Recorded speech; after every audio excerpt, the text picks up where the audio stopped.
ওনার কথা তো দূরের কথা, উনি এত বড় গাদ্দারি করবো শহীদের রক্তের সাথে আমরা কখনো ভাবি নাই, আমাদের সাথে এত গাদ্দারি করবো আমরা কখনো ভাবি নাই। আমরা বুঝেছিলাম যে উনি আয়সা এই সরকারে বৈশা আমাদের শহীদদের বিচার করবে, হত্যাকারীদের আইনের আওতায় আনবে এবং আহতদের চিকিৎসা করবে, কিছুই করে নাই। উনি যে এত বড় বেঈমান আমাদের কোনো ইয়েই ছিল না। তাইলে যাই হোক, সামনে নির্বাচন আসছে, এমপি তারেক রহমান উনি দেশে আসছে, আমরা আশায় ছিলাম উনি আসবে আমাদের সাথে দেখা করবে।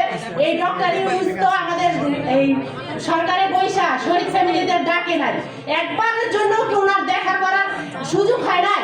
তাহলে উনি কত বড় বেইমানি করছে, সব কিছু দিয়ে বেইমানি করছে, সব জায়গা দিয়া আমাদের শহীদদের কোনো সম্মানও দেয় নাই।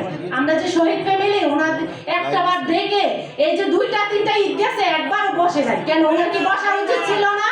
উনি এত বড় বেঈমান, সব কিছু দিয়া দেখেন বেঈমানি করছে।